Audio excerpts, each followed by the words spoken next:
굉장히 근본적인 해결책까지 얘기를 해주신 최용식님께 다시 한번 감사합니다. 근데 거듭 얘기하지만 모태펀드는 굉장히 잘하고 있습니다. 모태펀드 잘했네. 모태펀드 화이팅. 네, 그거는 그대로 잘 이렇게 발전시키면서 다변하자 이걸 꼭 말씀드리고 싶었습니다. 좋습니다.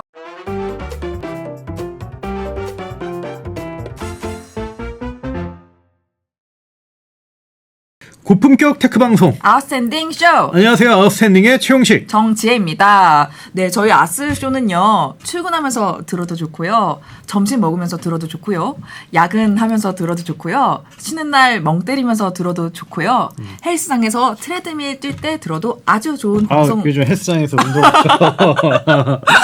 저의 일상 조금 녹여봤습니다. 아무튼 그런 방송이고요. 많은 시청을 부탁을 드립니다. 오늘은 아주 오랜만에 용식님이 또 아주 핫한 주제를 가지고 오셨잖아요. 예. 어떤 주제죠? 오늘은 모태펀드에 대해서 이야기를 해보려고 하는데요. 네. 사실 모태펀드 하면 스타트업의 종사분들도 뭐지? 뭐 이렇게 생각을 해요. 약간 사모펀드랑 헷갈리기도 하고. 근데 이게 정말 중요한 맞아요. 존재거든요. 맞습니다. 그래서 오늘은 모태펀드에 대한 이야기를 하는데 모태펀드에 대해서 한마디로 얘기하자면 제가 나중에 더 자세히 설명해 드리겠지만 한마디로 얘기하자면 뭐랄까 벤처 투자의 돈줄이라고 보면 돼요. 가장 큰 돈줄. 예. 근데 이게 정부 예산에서 나옵니다. 네. 하지만 최근 들어서 정부가 이 예산을 줄이려고 하는 움직임을 보이고 있다고 하네요. 그래서 이게 지금 업계에 굉장히 큰 이슈가 되고 있습니다. 그래서 오늘은 좀 그거에 대해서 제가 아주 큰 분석을 내리기보다는 대체적으로 개념이라든지 이런 걸 좀 쉽게 설명하는 그런 컨셉으로 제가 준비를 해봤습니다. 좋습니다. 진짜 말씀하신 대로 모태펀드가 돈줄이라고 하셨는데 사실 딱 처음 든 사람은 모태펀드? 이름도 너무 생소하고. 그렇죠. 이게 배경이 어떻게 되는 거죠? 이게 뭐냐면 일단은 기원을 올라가 보면 이게 우리나라의 벤처 캐피탈의 역사를 올라가는 거랑 똑같아요. 그래서 벤처 캐피탈은 그러면 누가 처음에 돈을 댔나 뭐 이런 생각을 아무도 안 해보셨겠지만 아마 한 번쯤 해보자 이 말이죠. 그러면 누가 삼성이 됐나 현대가 됐나 아니고요. 정부가 냈습니다. 정부가. 그래서 정부가 전 세계적으로 특히 그 실리콘밸리를 기점으로 굉장히 많은 창업이 이루어지면서 우리나라에서도 80년대, 90년대 벤처라는 걸 한번 육성해보자라고 정부가 딱 마음을 먹었고 그때부터 예산을 쓰기 시작을 했습니다. 근데 그때는 모태펀드라는 존재가 없었고요. 중소기업 진흥기금이라는 그런 이제 단체 존재를 통해서 벤처 펀드의 그런 출자한 형태였습니다. 근데 다만 이렇게 하면 좀 문제점이 크게 두 가지가 생겨요. 첫 번째는 매년 이게 결산을 해야 돼가지고 성과에 따라서 그 기금이라든지 재정 규모가 막 엿가락처럼 이렇게 왔다 갔다 할 수가 있어요. 그러면 이게 좀 불안정하잖아요. 그쵸. 그리고 두 번째는 정부의 기조인데 정부가 만약에 예산 줄여 기금 없애라고 하면 좀 이게 붕 떠버리는 거죠. 그래서 이 두 가지 큰 문제점을 갖고 있을 때 때마침 이 닷컴 버블이 딱 터지면서 전반적으로 시장이 위축이 되니까 그때 좀 이 기점으로 한번 가뜩이나 약점도 계속 있었는데 새로운 걸 좀 모색을 해보자라고 했던 게 바로 모태펀드의 시작이었어요. 그래서 이게 그러면 왜 정부 예산을 펀드로 굴리냐 이런 생각이 들 수가 있잖아요. 펀드가 여러 가지 장점이 있거든요. 예를 들면 보통 이제 몇 년에서 수십 년 단위로 그렇게 운용이 되기 때문에 모태펀드는 수십 년으로 운영하기로 이렇게 결정된 거고요. 참고로 그렇기 때문에 매년 성과에 일희일비하지 않아도 돼요. 그래서 예를 들면 올해 안 좋았으면 올해는 장이 안 좋잖아. 내년 좋겠지. 그래 내년에 보자. 이렇게 넘어갈 수가 있고 장기적인 시각. 그리고 펀드에 있는 규모도 마치 우리가 흔히 말한 적립식 펀드를 생각하는 것처럼 돈을 넣었다 뺐다 이렇게 할 수가 있는 거잖아요. 그렇기 때문에 되게 유동적으로 이렇게 재정을 운영할 수가 있거든요. 그래서 2005년 정부가 모태펀드라는 존재를 만들었고요. 그 운용사로 한국 벤처투자라는 그런 회사를 설립을 했고요. 거기에 이제 지분은 정부가 가지고 있는 형태로 그렇게 운영이 되고 있습니다. 정말 모태펀드의 기원에 대해서 너무너무 잘 설명을 해주셨는데요. 그러면 모태펀드의 자금이 어떤 형태로 VC한테 흘러들어오는 거죠? 그래서 이게 좀 재미있고도 흥미롭고도 좀 특이한 건데 보통 모태펀드가 벤처 캐피탈 딱 줄 세워놓고 너한테 50억씩 줄게 이러진 않습니다. 깜짝 놀랐네. 당연히 이러진 않고요. 이렇게 그 목적성으로 벤처 펀드를 만들겠다라는 거를 이렇게 공고를 해요. 공고를. 알림을 합니다. 네. 이거를 보통 출자 사업 공시라고 이야기를 하는데 그럼 목적은 뭐가 있냐? 뭐 굉장히 다양하죠. 네. 우리나라는 청년 창업이 좀 잘 돼야 돼라고 해서 청년 창업을 주목적으로 삼는 벤처 펀드를 만들겠다 할 수도 있고 아니면 우리나라는 남성 창업자가 너무 많아 여성 창업자가 많아져야 돼라고 해서 여성 창업 전용 펀드를 뭐 만들겠다 할 수도 있고 뭐 요즘 굉장히 뭐 AI 뭐 이런 게 네. 뭐 유행이다 보니까 그럼 우리는 인공지능에만 투자하겠다 혹은 우리는 4차 산업혁명과 좀 연관 있는 것만 투자하겠다 뭐 이럴 수도 있고요. 아니면 요즘 왜 이렇게 다 수도권에서만 창업을 하나 좀 지방으로 육성을 해보자. 지방 육성 뭐 전용 벤처 펀드를 만들 수도 있고 굉장히 이게 다양하게 그렇게 만들 수가 있습니다. 어쨌든 그 목적들을 이렇게 다 그 정리해서 공시를 합니다. 그리고 이 목적에는 우리가 얼마까지 대줄 수 있어요 라는 걸 이야기를 해요. 여기서 얼마까지 대줄 수 있다. 얼마까지 대줄 수 있어요? 이게 중요한 겁니다. 얼마까지 대줄 수 있냐. 보통 40에서 60%예요. 그래서 절반 가까이를 네. 정부가 대줄 테니까 나머지는 뭐 니들이 알아서 뭐 이렇게 하는 거고 그러면 벤처 캐피탈들이 그걸 보고 이제 지원을 하겠죠. 뭐 예를 들면 벤처 캐피탈도 뭐 모든 걸 다 하지 않잖아요. 네. 정말 뭐 청년 창업에 특화된 데도 있고 초기 투자에 뭐 특화된 데도 그쵸, 있고 아니면 정말 다르죠. 인공지능에 특화된 데도 있고 콘텐츠에 특화된 뭐 다 다른데 그에 맞춰서 자기의 장기라든지 아니면 상황에 맞춰 그 펀드들에 지원을 하고 만약에 붙으면 이제 그 벤처 펀드 운용사로 선정이 되는 겁니다. 예. 그러면 아까 방금 말씀하신 대로 벤처 캐피탈이 모태 펀드한테 돈을 뭐 100%다 받는 게 아니라고 하시잖아요. 40에서 60%만 받고 그렇죠. 그럼 이제 그것만 운용만 하면 안 되고 좀 이제 열심히 움직여야 되겠네요. 어떻게 되는 건가요? 뭐 제가 앞서 이야기한 것처럼 한 40에서 60% 절반만 이렇게 해준다고 하고 그 절반을 이제 벤처 캐피탈을 구하러 다녀야 돼요. 그쵸, 그래서 그래야 그 되겠죠? 과정을 그분들은 이렇게 표현을 하더라고요. 뭐라고 하시죠? 입에 단내가 난다. 진짜. 그 정도로 힘들다. 그러니까 이제 뭐 이게 출자 사업에 선정됐다고 해서 전부가 아닙니다. 그쵸. 이제부터 해야 되는데 일단 처음에는 마치 보증금을 받듯이 그 VC들이 GP로서 GP라고 하는 거는 이제 운용사를 네. 얘기해요. 우리는 운용사니까 우리가 책임을 지겠다라고 해서 GP 출자금을 일단 냅니다. 근데 많이는 안 내고 한 1% 정도 보통 통상적으로 냅니다. 이렇게 내고 그래서 어느 정도 자기 돈을 좀 박아줘야 되는 게 있고요.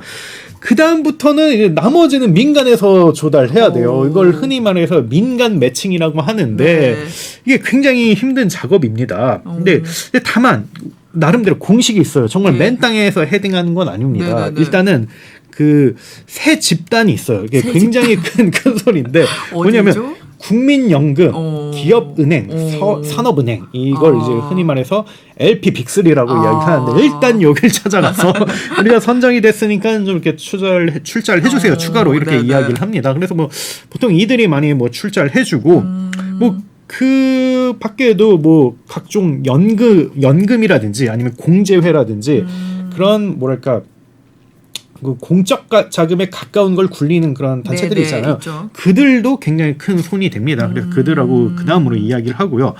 그 다음으로 뭐 대기업이라든지 뭐 금융회사라든지 이런 데를 좀 찾아가고요. 그 다음에 뭐 벤처 투자에 관심이 많은 중견기업이라든지 자산가라든지 뭐 재벌 2, 3세 뭐 이번들을 찾아가서 그 다음에 이렇게 돈을 모으죠. 그래서 이 과정이 굉장히 험난하고 힘들다고 합니다. 왜냐면 뭐 벤처 투자는 좀 위험하다는 인식이 여전히 사실이죠. 있기 때문에 네네. 뭐 당장 우리만 하더라도 벤처 투자세요라고 하면 네 이럴 거잖아요. 그거잖아요. 아니 지금 당장 6% 이율을 보장해 준다는데 누가 이렇게 생각을 하기 때문에 그래서 이 목표 자금을 다 만들면 그제서야 이제 벤처 펀드가 이렇게 결성이 완료되는 거죠. 그래서 이게 뭐 앞서 제가 입에 단내 나는 만큼 정말 힘들다라고 이야기를 했는데 근데 이게 다르게 생각하면 정말 모태 펀드가 반이라도 받쳐주니까 이게 그나마 가능한 그걸 거지. 만약에 안 해줬으면 진짜 너무 힘들었어요. 그러면 정말 거의 너무 힘들다, 못한다 이렇게 볼 수가 있죠. 그래도 모태 펀드가 절반이나 해줬고 또 무엇보다도 이게 굉장히 중요한 게 어쨌든 모태 펀드가 심사를 다 하거든요. 그렇기 때문에 그래 여기서 한번 필터링이 됐다라고 생각을 해서 뭐 산업은행이라든지 아니면 국민연금이라든지 뭐 공제회라든지 뭐 이런 데가 좀 믿고 이렇게 출자를 한다. 그래서 모태펀드의 역할이 굉장히 크다라고 볼 수가 있습니다. 어머니 정말 감사합니다. 저, 예. 어머니 정말 어머니 펀드예요. 어머니 펀드. 예. 근데 이 어머니 펀드 모태펀드의 규모는 대체 얼마나 되나요? 모태펀드가 그 2010년대 초중반까지는 네. 대략 한 2천억 원 정도였어요. 생각보다 그렇게 막 엄청 많지는 않아요. 엄청 많진 않았죠. 네. 그래서 2천억 정도 하면 그때 뭐 민간에서 2천억 해서 보통 4, 5천억 네. 규모로 이렇게 벤처 투자 시장이 조성이 됐는데 네. 그러다가 2010년대 중반 모바일 뱅이 정말 가속화되고 정말 창업이 막 활성화되면서 그때부터 막 쭉쭉쭉쭉 늘어납니다. 그래서 2020년 그리고 2021년 이때를 가장 정점이라고 얘기하는데 그때는 모태펀드 출자 예산이 1조 원 정도 됐어요. 와우. 그러니까 뭐 1조 원이니까 뭐 2, 3조 원 순수하게 모태펀드만으로도 2, 3조 원이 이렇게 벤처 투자 시장이 열린 거죠. 그래서 뭐 계속 늘어나고 있고 그래서 어쨌든 지금까지 한국 벤처 투자의 역사를 그렇게 돌이켜 보면 곧 정말 뭐 모태펀드의 역사다라고 그러네요, 볼 수가 정말. 있고 정말 뭐 시장을 열고 움직이고 있다 이렇게 평가를 내릴 수가 있습니다. 과언이 정말 아니라는 생각이 드는데 그러면은 순수하게 민간 주도로 이렇게 결성되는 벤처 펀드는 없어요? 모태펀드 외에 네, 말씀하십니다. 있죠. 그게 세 가지 케이스가 있습니다. 뭐죠? 첫 번째는 이게 쩐주가 있다. 쩐주. 모태펀드라는 쩐주에 다른 쩐주가 있으면 그러면 자체적으로 만들지. 뭐 예를 들면 대기업 자회사라든지 뭐 흔히 말하는 CVC가 네. 대표적이죠. 아니면 금융회사를 뭐 회사로 두고 있다든지 이런 경우는 이들이 그냥 뭐 초기 자본금 몇백억도 그냥 뭐 캐척하고 그다음에 한 펀드 처음 두세 개는 그냥 만들어 주기도 하죠. 그래서 이런 경우는 뭐 괜찮은데 뭐 대표적으로 뭐 카카오 벤처스라든지 그쵸. 뭐 아니면 하나 인베스트먼트라든지 아니면 한화가 아니라 네. 하나금융주주의 하나 벤처스라든지 뭐 이런 데가 네. 대표적이라고 볼 수가 있고요. 두 번째는 패밀리 오피스에 기반한 패밀리 오피스. 예, 자금이에요. 네. 패밀리 오피스도 아마 많은 분들이 처음 들어봤을 거예요. 왜냐면 저도 3, 4년 전에 처음 들었기 때문에. 가족 사무실? 그게 아니라 해외에서는 어쨌든 네. 돈 많은 가문들이 있잖아요. 뭐 그런- 로스차일드 가문 같은. 그렇죠. 예, 그런 재벌 가문들이 있는데 이들이 자기네 돈을 뭐랄까 운용하기 위해 그 수단 중 하나로서 벤처 투자를 많이 해요. 특히 자수성가한 그런 가문들이 이렇게 그에 대한 이제 파괴력, 그 신생 기업이라든지 창업의 네. 파괴력을 알고 그들이 이렇게 넣기도 합니다. 우리나라는 사실 별로 없다고 네. 볼 수가 있어요. 근데 뭐 굳이 있다면 그 이민주 회장이 네. 만든 에이티넘 파트너스가 대표적인 패밀리 오피스에 기반한 그런 투자사다라고 볼 수가 있습니다.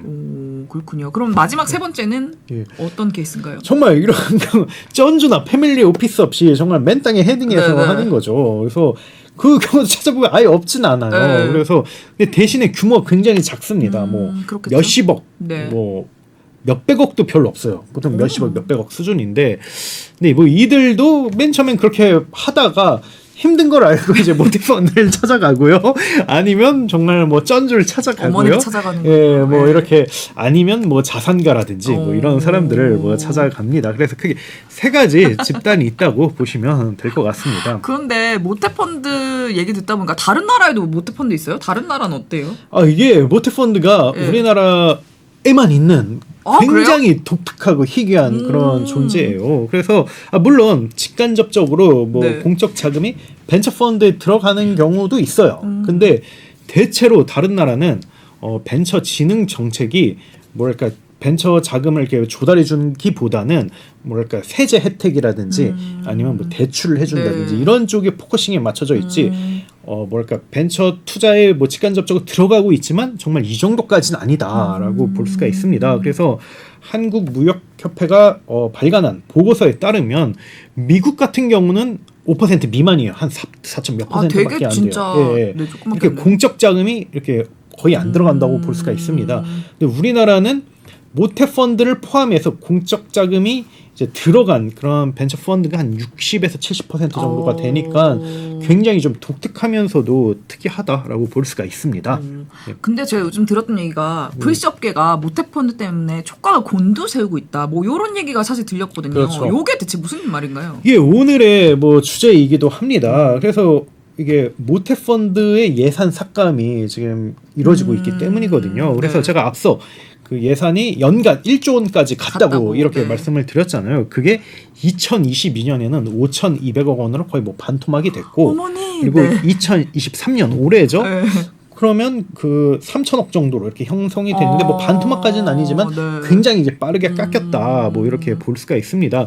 그러면 모태 펀드가 이렇게 축소가 되면 어떤 일이 되죠? 이런 일단 출자 사업이 축소가 되겠죠. 뭐 일단 이제 목적성 벤처 네. 펀드가 뭐 줄어들거나 아니면 만든다 하더라도 금액이 줄어들게 될 거고요. 그러면 정말 뭐 이것이 이제 전반적으로 벤처 투자 시장에 뭐랄까 위축이라든지 악화를 가져올 수가 있습니다. 뭐 가뜩이나 요즘 투자 시장 어렵다 투자받기 어렵다 뭐 이런 얘기 많이 네. 하잖아요. 그래서 이것이 자칫 유동성 기근으로 이어질 게 아닐까 뭐 이렇게 많은 그런 벤처 캐피탈들이 뭐 이렇게 걱정하고 있다 그렇게 볼 수가 있습니다. 아니 어려우면 더 늘려야 되는 거 아닌가요? 아 그렇죠. 그래서 그런 이야기를 많이 하고 왜 있는데 줄이는 거예요? 어려운데. 그게 뭐 왜 그럴까 보면 뭐 업계 이야기를 종합해 보면 그냥 정권이 바뀌어서예요. 사실은 한마디로 얘기하자면 갑자기 조심하게 되네. 조심스러운데 사실은 뭐 문재인 정부 때는 확실히 좀 밀어주는 게 있었어요. 그런 돈적으로, 네. 자금적으로. 규제는 좀 잘 모르겠습니다만 네네. 어쨌든 돈적으로는 굉장히 밀어줬습니다. 왜냐하면 그 90년대 후반 이런 뭐랄까 그 모태 펀드라든지 뭐 이런 거를 그 기획하고 만든 게 김대중 정부 노무현 정부 때 이런 걸 만들었거든요. 그래서 그럼요. 민주당은 기본적으로 한국 벤처 정책은 우리가 만들었고 그리고 우리는 이들과 함께한다. 더 나아가서 한국의 벤처 창업자들은 재벌들의 신주류가 돼야 된다, 대안이 되어야 된다 이런 좀 그런 이념이라든지 그런 공감대가 있어요. 그래서 문재인 정권 때 굉장히 많이 밀어줬던 거죠. 그래서 1조 원까지 이렇게 도달했는데 상대적으로 지금 국힘이 잡았잖아요. 국힘은 좀 그와 약간 좀 다른 관점을 취하고 있습니다. 뭐 이들이 뭐 설마 뭐 벤처를 뭐 망가뜨린다 이런 생각은 없어요. 당연히 이분들도 네. 나름 기여하려고 하는데 다만 이분들의 그런 생각은 민간이 주도를 해야 된다. 그리고 정부는 그냥 뒷받침만 해줘야 된다. 뭐 이런 생각이 있고 게다가 이 윤석열 정부는 6대 국정 목표 중 하나로 이렇게 민간 주도의 경제를 이렇게 어필했거든요. 그리고 계속 뉴스에 나와서 그런 얘기를 하세요. 이게 뭐 카르텔 없어져야 된다. 뭐 이게 뭐 그 공공자금이 이렇게 불타오르면 안 된다, 눈먼 돈 된다, 뭐 이런 얘기를 좀 하고 있는데 실제 이것이 벤처 투자 정책에도 도입이 됐다고 볼 수가 있어요. 그래서 정부 예산은 그냥 지원만 해야 된다. 그리고 이거는 민간에서 해야 된다. 뭐 이런 그 이야기가 있는데, 근데 이게 얼마나 이렇게 현실화될까 이런 거는 다들 궁금해하고 있었죠. 네. 근데 생각보다 너무 빠르게 이렇게 적용이 된 거예요. 2022년에 바로 그냥 절반을 날려버리고 2023년에 또 절반 가까이를 날려버리니까 와 이거 내년 우리가 어떻게 되나. 그래서 정말 좀 벤처 캐피탈 회사들이 굉장히 지금 후덜덜하고 있는 상황이라고 볼 수가 있습니다. 그럼 네. 계속 이렇게 되면 어떤 영향이 끼치게 될까요? 일단 그 벤처 캐피탈 회사들로서는 어쨌든 60-70% 가까이를 네. 정말 모태 펀드나 공적 자금에 의존해야 되기 때문에 이것이 줄어든다는 생각을 하게 되는 거죠. 쉽게 말해서 만약에 내가 기업의 CEO다라고 하면 그냥 뭐 매출이 준다고 이렇게 네. 그냥 딱 생각할 수밖에 네. 없는 거예요. 그래서 이거에 대해서 이제 대응을 해야 되겠죠. 당연히 뭐 긴축 경영할 네, 테고요. 그렇겠죠. 그리고 뭐 매출 활동이 어떻게 보면 투자 활동이라고 할 수 있는데 투자도 더 적게 할 수밖에 없겠고요. 왜냐하면 불확실성이 너무 크니까. 그리고 만약에 이게 계속 심화된다라고 생각을 했을 때 만약에 투자 시장이 줄어든다 혹은 스타트업 생태계의 파이가 줄어든다라고 했을 때 투자를 정작 하더라도 이렇게 성공을 취하기가 어려울 거잖아요. 그렇기 때문에 그 우리가 생각하는 것보다 훨씬 더 보수적으로 이렇게 운영할 수밖에 없다라고 볼 수가 있습니다. 그럼 말씀하신 거 쭉 들어보니까 뭐 VC 전반적으로 다 힘들겠지만 신생 VC나 소규모 VC는 더 여파를 많이 받을 것 같은데 그렇죠. 어떤가요? 예. 그래서 뭐 제 아는 심사역이 네. 뭐 이렇게 얘기를 해줬는데 그분은 뭐죠? 이제 팀장급이에요. 네. 팀장급인데 자기 선배급들 바로 한 3, 4년 선배들이 예. 다 이렇게 과감하게 이렇게 벤처캐피탈 차렸다는 거예요. 요즘 워낙 장이 좋았으니까 네. 몇 년 전까지. 그래서 뭐 다들 뭐 대표, 전무, 뭐 상무 이렇게 이름을 달고 있는데 만나면 다 자기가 밥을 산대요. 왜냐면 너무 불쌍해 보이니까 힘들어 보이니까. 근데 뭐 이들이 절대 뭐 비합리적인 판단을 했던 건 아니에요. 원래 VC 업계가 굉장히 보수적인데 최근 몇 년 동안 신생 VC가 막 치고 나오는 그런 케이스가 꽤 있었어요. 맞아요, 있었어요. 예, 뭐 예를 들면 DSC라든지 아니면 뭐 뮤렉스라든지 이런 그렇죠. 회사들은 업력이 뭐 10년 정도밖에 안 되는데 굉장히 빠르게 뭐 이렇게 들어왔거든요. 그래서 그걸 보고 나도 할 수 있어. 나도 이제 뭐 남 밑에서 일하지 않을 거라고 했는데 이게 지금 타격을 받은 거죠. 구체적으로 어떤 타격이 있냐 말씀드리자면 모태펀드가 굉장히 좋은 게 신생 VC들이 점프업하기 굉장히 좋아요. 왜냐면 앞서 얘기한 것처럼 신생 VC들이 만약에 펀드를 만들려면 민간에서는 굉장히 만들기가 어렵거든요. 뭐 왜냐면 딱 봐도 아무리 뭐 이 사람이 10년, 20년 심사했어도 내 돈을 떼먹을 것 같단 말이죠. 뭔가 보여준 게 없으니까 그 회사로는. 네. 근데 모태펀드 같은 경우는 정말 뭐 트랙 레코드도 보지만 이 사람이 가진 그런 뭐 지금까지의 뭐 성과라든지 아니면 사람 그 자체 그리고 뭐 그 출자 사업이 요구하는 요건들 이것만 맞춰주면 일단은 이제 경쟁을 붙이게끔 해주거든요. 그래서 상대적으로 훨씬 더 이게 모태 펀드를 만드는 게 쉽기 때문에 신생 VC들도 만들 수가 있고 만들면 하나라도 만들면 굉장히 좋은 거예요. 왜냐면 몇백억 정도의 이제 펀드를 만들었을 때 그래도 최소한 한 몇억, 한 10억 정도는 보통 관리 보수로 떨어지거든요. 연간. 네. 연간 매출 10억 원이면 나쁘지 않잖아요. 그쵸. 이건 충분히 바로 활동을 할 수가 있습니다. 그래서 이런 게 가능했는데 모태 펀드가 이렇게 좀 뭐랄까 축소되거나 네. 그러면 이제 경쟁률도 심화되고 그러면 소규모 VC라든지 아니면 뭐랄까 신생 VC라든지 이들이 어떻게 보면 훨씬 더 큰 위축을 받을 수밖에 없는 거죠. 예. 그렇군요. 너무 자세하게 설명을 해주셨는데 전반적으로 업계 반응은 좀 어때요?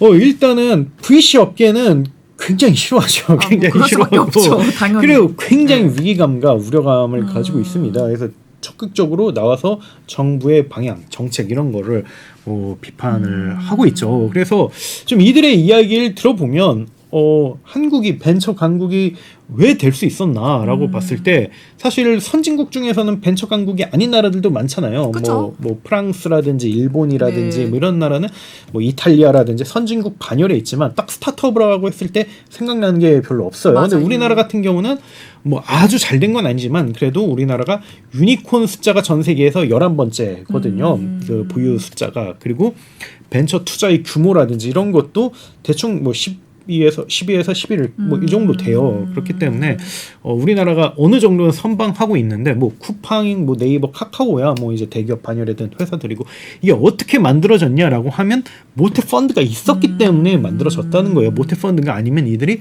펀딩을 못 받는 건 아니겠지만 펀딩 받는데 굉장히 어려움이 많았고 그다음 나머지 유니콘 회사들이야 뭐 말할 나위 없었고 근데 이게 모태 펀드를 날리면 이게 줄어들 수가 있다. 뭐 이렇게 이야기를 하고 있고 그리고 민간 자본으로 대신하자 뭐 이것도 굉장히 네. 비판을 하고 있어요. 왜냐면 민간 자본은 굉장히 스마트하다는 거예요. 그래서 예를 들면 과열기에는 뭐 정말 말리더라도 뭐 지들이 만들었잖아요. 뭐 CVC도 만들고 뭐 갑자기 뭐 대기업이 뭐 엑셀레이터도 만들고 뭐 프로그램들을 만들고 네.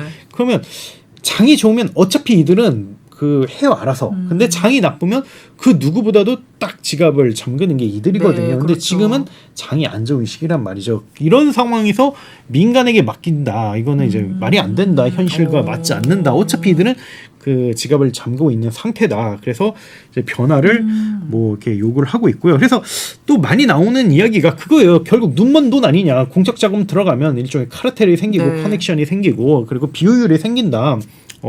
그렇기 때문에 이거는 좀 줄여야 되지 않냐 이런 게 필연적으로 나올 수밖에 없는데 근데 이런 것도 어느 정도는 좀 필요하다라고 이야기를 하고 있어요. 예를 들면 뭐 사실 뭐 혁신 산업 같은 경우 10개 중 뭐 8, 9개가 잘 안 되는 게 일반적인데 그거 그렇죠. 어떻게 돌려서 얘기하자면 8개, 9개 쓴 돈은 다 이제 붕붕 이제 그 날아다니는 그런 돈인 거죠. 근데 한두 개가 잘 돼서 어쨌든 이렇게 유니콘도 나오고 네이버도 나오고 쿠팡도 나오는 건데 이걸 누가 받쳐주냐 민간이 받쳐주냐 그건 좀 어렵다. 뭐 어느 정도 받쳐줄 수 있겠지만 여기에 모태 펀드가 받쳐줘야지만 실패도 용인될 수가 있고 그리고 폐업도 용인될 수 있고 이 중에서 결국 한두 개 터진다. 이걸 유지하기 위해서는 무조건 모태 펀드가 예산을 절대 줄여서는 안 된다. 뭐 이런 입장을 이야기하고 있습니다. VC 입장은 잘 들어봤는데 그 모태펀드 입장은 어떤가요? 굉장히 난감하죠. 왜냐면 이분들은 알고 있어요. 이걸 다 이분들의 주장을 다 알고 있어요. 네. 근데 문제는 이분들은 친정부일 수밖에 없어요. 그쵸. 그러니까 정부가 이렇게 시키는데 뭐 안 해요라고 할 수 없는 거잖아요. 그래서 줄타기를 하고 있어요 지금 이분들은. 뭐 예를 들면 뭐 이영 중기부 장관 네. 같은 경우는 그래도 여전히 모태펀드 예산은 네. 많이 있다. 그리고 부족하면 더 채워주겠다. 우리가 회수한 재원들도 있으니까 지금 투자하면서 잘 돼가지고 이렇게 번 것도 있으니까 이것도 투자할게. 근데 좀 상황을 봐야 될 것 같다. 좀 이런 이야기를 하고 있고요. 그리고 제가 앞서서 모태펀드의 운용사가 한국벤처투자라는 네. 회사라고 이야기했는데 거기에 대표님이 유웅안 대표님이에요. 네. 그분은 이제 공개석상에서 이런 이야기를 했다고 합니다. 뭐라고 하셨죠? 이게 사실은 예산이 문제는 아닌 것 같다. 자금 여력은 뭐 그거는 부족하면 늘리면 되는 건데 그것보다는 뭐랄까 지금 투심이 문제가 아니냐. 투자 사실. 심리. 예, 네. 그리고 더 나아가서 업계가 전반적으로 활동성이 줄어든 게 문제가 아니냐. 뭐 이런 이야기를 하고 있어요. 그래서 그분의 이야기를 뭐 이분이 직접 얘기한 건 아니지만 풀어서 얘기하자면 벤처 투자의 수익률이 좋으면 뭐 모태펀드와 상관없이 뭐 계속 돈이 몰릴 테고 그렇겠죠. 그렇게 활성화가 될 텐데 지금 일단은 뭐 수익률이 나빠진 건 아닌데 조만간 나빠질 것으로 예상되고 있거든요. 이거 돈 못 벌 것 같은데 뭐 이렇게 예상이 되고 있어요. 실제로 지금 기업 가치가 계속 떨어지고 있으면서 맞아요. 정말 회수할 수 있는 그런 돈이 줄어들고 있는데 그래서 정말 뭐 펀드 조성에 성공하더라도 이들이 결국 투자 활동을 열심히 안 할 텐데 그러면 무슨 소용이 있냐 뭐 이런 이야기를 하고 있죠. 그래서 이게 일종의 닭과 달걀의 문제인 것 같아요. 뭐냐면 정말 뭐 투자 활동이 뭐 잘 돼야지만 산업이 잘 된다. 뭐 이런 의견인 거고 VC 업계는. 근데 좀 이분들의 입장은 근데 산업이 잘 돼야 투자 활동이 잘 된다. 뭐 이런 입장이. 영원히 평행선을 그릴 수밖에 없는. 그래서 그거군요. 약간 좀 애매한 입장이다라고 볼 수가 있습니다. 그러면 앞으로는 어떻게 될까요? 일단은 정부가 그래도 다행인 거는 그 우려와 비판을 어느 정도는 받아들였어요. 그래서 네. 이번에 그 출자 사업 때 예산을 늘려가지고 8천억 규모로 크게 늘렸습니다. 아. 그래서 그게 어떻게 보면 뭐 2020년, 21년 때랑 거의 뭐 비슷한 수준이니까 어쨌든 다들 다행이다 뭐 이런 입장이죠. 그래도 뭐 지금 당장 그 여파가 크진 않겠구나라고 이렇게 그 생각을 하고 있지만 그래도 업계 관계자는 계속 우려를 하고 있죠. 그렇겠죠. 왜냐하면 네. 정부가 민간 주도를 계속 외치고 있는 만큼 지금은 그렇다 하더라도 앞으로는 어떻게 될지 예상을 하기 어렵다는 네, 거예요. 그쵸, 그리고 그쵸. 또 전망도 좀 뭐랄까 부정적으로 할 수밖에 없다는 거죠. 왜냐하면 정부가 계속 외치고 있거든요. 뭐 카르텔이다, 뭐 아니면 뭐 이제 눈먼 돈이다 이렇게 되면 안 된다. 정말 공정해야 된다. 뭐 이런 걸 얘기를 하고 있어가지고 뭐 좀 뭐 그 말은 다 맞지만 근데 이것 때문에 모태펀드 예산으로 이렇게 축소될 게 아닌가 그런 걸 다들 우려하고 있고 실제로 2022년, 2023년에도 VC 업계에서는 계속 목소리를 냈어요. 뭐 정부도 이들과 소통을 네. 하잖아요. 근데 그럼에도 불구하고 확 줄였단 말이죠. 그걸 봤을 때 답장로가 되지 않을까 이걸 좀 많이 우려하고 있다고 볼 수가 있습니다. 어쨌든 네. 일시적으로 다시 늘리긴 했지만 전반적인 기조를 봤을 때 점점 줄일 가능성도 사실은 있으니까 그렇죠. 뭐 업계에서는 좀 불안하게 보일 수도 있겠네요. 그렇죠. 그러면 용식님이 생각하시기에 이 현상을 어떻게 바라봐야 될까요? 일단은 아까 제가 말씀드렸던 것처럼 모태펀드 주도의 벤처 투자 시장은 정말 다른 나라에서는 찾아보기가 굉장히 네. 힘든 그런 모델입니다. 그래서 근데 어쨌든 뭐 그게 무조건 해외를 따라가야 되냐 뭐 이거는 아니라고 봐요. 만약 우리나라 잘 하고 있으면 잘하는 대로 가야 되겠죠. 근데 다만 또 확실한 거는 어차피 글로벌 단위로 경제가 이루어지고 있고 나름의 스탠다드가 형성되고 있는 상황에서 이거와 그 억지로 혹은 정말 뭐 강제로 이게 다른 방향으로 가게 된다면 이게 일종의 이제 갈라파고스화를 만들 수가 있거든요. 이게 불이익이 될 수가 있기 때문에 정말 지금 이 시점에서 정말 냉철하게 저희가 생각할 때는 맞는 것 같아요. 정말 모태펀드 주도의 그런 한국 벤처 투자 시장을 유지해야 되냐 아니면 그 대안을 만들어야 되냐. 근데 이거는 철저하게 모태펀드의 장단점을 이렇게 명확하게 분석을 해보고 이걸 토대로 저는 결정을 하는 게 맞다라고 생각을 합니다. 그렇다면 모태펀드의 장점은 뭐죠? 일단은 모태펀드가 객관적으로 잘했어요. 이게 주관적으로 잘하는 게 아니라 수치적으로 잘했어요. 어떻게 잘했나요? 왜냐면 IRR이라고 네. 그 이제 투자 수익률이라는 연 투자 수익률이라는 그런 지표가 있는데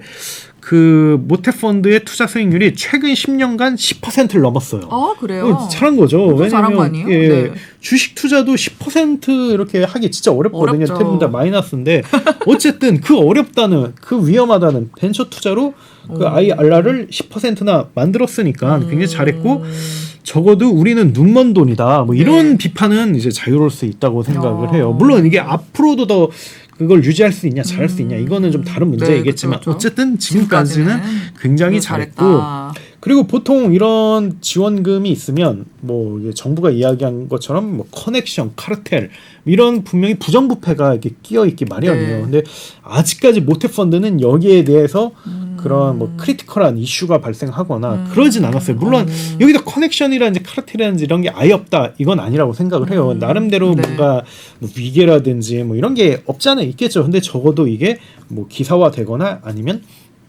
뭐랄까 이게 정말 큰 문제를 일으키지 않았다. 그냥 단순히 그냥 친분 정도일 수가 있지. 아니, 이게 정말 뭐 부정행위 아니면 뭐 끼리끼리 문화 이건 한 번도 나오지 않았다라고 볼 수가 있고요.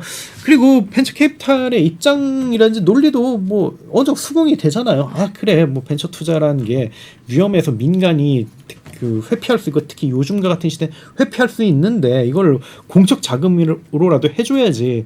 적어도 창업가 IT 비즈니스는 뭐랄까 어느 정도 공공성을 띠고 있잖아요. 이게 단순히 뭐 돈 벌자 이런 게 아니라 이런 게 있어야 이제 사회적 편익이 발생한다는 확실한 공감대가 있기 때문에 이것도 좀 받아들일 만하다고 생각을 합니다. 그렇다면 단점도 있을 거 아니에요. 그렇죠. 단점 뭐 있죠? 일단은 심사역들 만나면 펀드 그 자금을 기반한 그 벤처 펀드는 약간 좀 머리 아파하는 게 있고 그리고 반대로 순수하게 민간으로 조성해서 민간 기반으로 활동한다라고 하면 굉장히 엄청난 프라이드를 갖고 있는 경향이 있습니다. 그건 뭐 지혜님도 실제로 만나봐서 많이 느꼈던 그래서 부분입니다. 대표적인 그 VC가 뭐 보넨젤스라든지 아니면 알토스 벤처스라든지 뭐 이런 데가 대표적인데 이런 데가 굉장히 이제 선망을 받고 있죠. 왜냐면 모태펀드 기반의 벤처 펀드가 단점이 있기 때문이에요. 뭐냐면 공적 자금에 의존하는 만큼 그리고 정책성이 분명한 만큼 굉장히 많은 제한이 많습니다. 그리고 페이퍼 워킹도 굉장히 많고요. 그렇겠네요. 그렇기 때문에 유연하고 굉장히 엣지 있는 투자 활동을 하기가 어려워요. 그리고 온갖 뭐 규정 준수라든지 감사 대응이라든지 이런데 굉장한 에너지를 써야 합니다. 그래서 어떻게 보면 앞서 제가 그 투자 수익률이 10% 정도라고 얘기했는데 이것만 없으면 뭐 20%, 30% 이게 노려볼 수도 있다는 그런 논리예요. 그래서 그거를 이제 단적으로 알려줄 수 있는 사례가 뭐죠? 비바 리퍼블리카 토스예요. 토스의 경우 이렇게 투자 유치를 하러 다녔는데 근데 투자금을 못 받았어요. 왜냐하면 우리나라의 이제 법 조항적으로 벤처 캐피탈은 같은 업종인 금융업에 투자할 수 없다. 근데 그때 핀테크는 금융업으로 이렇게 분류가 됐거든요. 네네. 그래서 토스가 투자를 못 받고 계속 돌아다니다 결국 민간 자금 기반인 그리고 해외 VC인 알토스 벤처스로부터 투자를 받았고 그리고 엄청난 성과를 냈죠. 그래서 이거 보고 다들 좀 회의적으로 보기 시작을 했어요. 모태펀드에 대해서. 그 만약에 모태펀드가 아니었다면 한국의 우리나라 그 투자 환경이 민간 주도였더라면 훨씬 더 잘 될 수 있지 않았을까. 사업도 많이 나오고. 잘 될 수 있지 않았을까. 뭐 이런 그런 의견도 있었고 또 모태펀드가 대체적으로는 중기 투자에 그렇게 포커싱이 됐어요. 왜냐하면 펀드가 몇백에서 한 1, 2천억 규모이기 때문에 보통 집행 자금이 몇십억 정도거든요. 그럼 자연히 중기 위주로 갈 수밖에 없잖아요. 그러면 초기랑 후기는 좀 뭐랄까 그 소외받는 그런 경향이 있거든요. 그래서 좀 이거에 대해서도 좀 모태펀드가 부족한 게 있다. 이런 이제 비판이 좀 있었었죠. 예. 그러면은 모태펀드의 운영 방식이나 뭐 그런 걸 바꿔야 될까요? 일단은 저는 잘 하고 있으니까 잘 하고 있는데 이걸 크게 바꿀 필요가 있냐 뭐 이런 생각이에요. 근데 분명히 좀 글로벌 스탠다드라든지 뭐 이런 걸 봤을 때 뭐랄까 좀 어느 정도는 변화가 필요하지 않나 뭐 필요하다. 그렇게 생각을 합니다.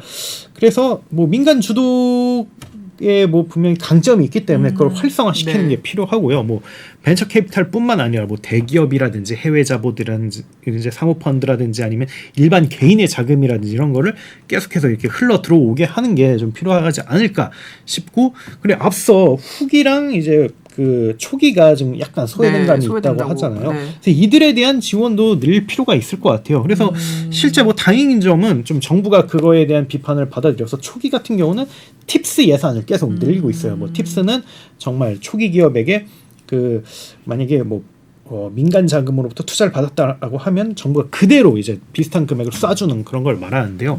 이걸 계속 늘리고 있고 후기 같은 경우는 산업은행으로 하여금 이렇게 정말 그로스 펀드라고 해가지고 크게 성장할 수 있는 네. 그런 돈을 이렇게 쏘고 있죠. 그래서 좀 뭐랄까 모태펀드 하나에 의존하는 건 분명히 아쉬움이 있고 좀 이걸 다변화해야 된다. 그렇다고 해서 모태펀드를 정말 뭐 없애거나 뭐 줄이는가 이건 좀 지금까지 한 업적에 대한 약간 뭐랄까 좀 잘못된 그런 의사결정일 수 있다라고 생각을 합니다. 쭉 얘기를 들어보니까 정부가 말하는 민간 주도 투자라는 게 그렇죠. 실제로 정말 가능할까라는 의문이 저는 좀 계속 있는데 그렇죠. 윤중님 어떻게 생각하세요? 일단 뭐 가능하긴 하죠. 왜냐면 미국이라는 나라가 있으니까. 거기 그래서 미국의 네. 그 한 컨설팅 기관에 따르면 네. 미국 벤처 펀드의 투자 수익률이 한 그 19%, 20% 가까이 된대요. 어떻게 보면 모태 펀드보다 2배 정도 높은 거죠. 그러니까 너무 잘하고 있는 거예요. 그래서 다들 정말 뭐 시키지 않아도 이렇게 벤처 펀드에 출자를 하려고 하는 거죠. 그래서 이게 어쨌든 가능한 사례가 있다라고 볼 수가 있고요. 이거를 우리나라가 할 수 있냐 없냐 이게 이제 어떻게 생각하시죠? 저는 할 수 있다고 봅니다. 할 수 있어요. 근데 다만 이게 그 좀 본질 생각을 해야 돼요. 본질. 벤처 투자가 그 만약에 이제 그 민간 그 투자가 잘 되려면 이제 벤처 투자 성공 가능성이 많아져야 되죠. 벤처 투자 성공 가능성이 많아지려면 어떻게 해야 되냐? 이걸 생각을 해야 돼요. 저희가 그러면 스타트업이 잘 될 만한 환경이 이렇게 조성돼야 되겠죠. 그 흔히 말해서 창업 환경 이렇게 이야기하는데 창업 환경이 개선되면 저는 그와 함께 그 좀 민간 주도로 가도 좋다. 가더라도 굉장히 큰 성과를 낼 수 있다. 그렇게 저는 생각을 합니다. 좋아요. 그러면 큰 관점에서 예. 벤처 생태계가 어쨌든 잘 되면 사실 이 그렇죠. 모든 문제가 다 좀 해결이 되잖아요. 그렇죠. 뭐가 필요할까요? 뭐 여러 가지가 있죠. 일단은 우리나라가 시장이 제일 작다, 뭐 제일 작다는 아니지만 좀 많이 작다 이런 얘기가 있잖아요. 그래서 이거에 대한 해증이 필요하죠. 네. 그래서 글로벌화가 굉장히 많이 추진이 돼야 됩니다. 그래서 좀 글로벌에 좀 포커싱돼서 뭐 창업자들도 열심히 해야 되지만 그에 맞춰서 어느 정도 정책적인 지원이 따라가면 굉장히 네. 좋을 것 같고요. 두 번째는 규제 이슈가 진짜 너무 커요. 그렇죠. 이게 너무 동의합니다. 정말 지금 스타트업이 정말 갖고 있는 문제점이 뭔가 사업을 하려고 하더라도 각 분야에서 너무 규제가 많다는 거예요. 규제 눈치를 봐야 되죠. 예. 예. 근데 저는 물론 뭐랄까요, 규제를 스타트업을 위해 풀어줄 필요는 없죠. 근데 사회적 편익을 창출하고 있다면 풀어줄 수도 있죠. 뭐 대표적으로 뭐 비대면 진료라든지 뭐 아니면 뭐 온라인을 통한 뭐 법률 시장의 뭐 뭐랄까 활성화라든지 뭐 이런 거는 지금 양측 집단이 부딪히고 있지만 어쨌든 이게 사회적 편익을 분명히 가져다주고 있는 게 사실이거든요. 맞습니다. 그런 걸 봤을 때 과감하게 규제를 풀을 필요가 있다라고 볼 수가 있고요. 하고요. 세 번째는 지금까지 교육 환경은 어떻게 보면 그리고 사회적인 그런 뭐랄까 학습 환경은 철저하게 직장인을 그 포커싱해서 맞춰졌잖아요. 그렇죠. 예, 산업혁명이 일어나고 정말 그 균일화된 그런 인력을 만들기 위해서 지금까지 교육과정들이 만들어졌는데 앞으로는 창업의 시대니까 정말 창업자를 위해서 그런 교육과정이 만들어져야 되겠죠. 뭐 대표적으로 뭐 코딩 교육이라든지 뭐 금융 교육 뭐 이런 게 대표적인 것 같고요. 정말 물론 뭐 국영수도 굉장히 중요합니다만 정말 창업자를 위한 그런 교육 환경 조성도 필요하다. 그러면 뭐 자연스럽게 뭐 창업 환경이 좋아지고 창업 환경이 좋아지면 정말 유니콘된 스타트업들이 훨씬 더 많아지고 그러면 정말 자연스럽게 뭐 자본이 몰리고 그러면 정말 누가 시키지 않아도 민간 주도 그런 그 벤처 투자 환경이 조성된다. 저는 그렇게 생각을 합니다. 되게 근본적인 얘기까지 건드리면서 끝이 네. 났습니다. 오늘 사실 뭐 모태펀드가 줄어드는 그 현상에 대해서만 얘기를 해주실 줄 알았더니 근본적인 해결책까지 얘기를 해주신 최용식님께 다시 한번 감사드립니다. 근데 거듭 얘기하지만 모태펀드는 굉장히 잘하고 근데 있습니다. 모태펀드 잘했네. 모태펀드 화이팅. 네, 그거는 그대로 지금까지 너무 잘 이렇게 잘했고. 발전시키면서 네. 다변하자 이걸 꼭 말씀드리고 싶었습니다. 좋습니다. 근데 다변화 저는 불가능하지 않다고 보고요. 네. 잘 할 수 있으리라 생각하고요. 또 너무 싸우지 말고 다들 화이팅 했으면 좋겠고요. 아무튼 저희는 시간이 돼서 이제 정리를 해야 될 것 같은데요. 앞으로도 저희는 이렇게 다른 방송에서 많이 다루지 않는 희소성 있는 이야기들을 눈높이에 맞춰서 쉽게 잘 떠먹여드리는 방송으로 찾아뵙도록 하겠습니다. 네. 다시 한번 감사드리고요. 좋아요, 알림, 구독 설정까지 부탁을 드리면서 저희는 오늘 여기서 인사드리도록 하겠습니다. 감사합니다. 네, 감사합니다.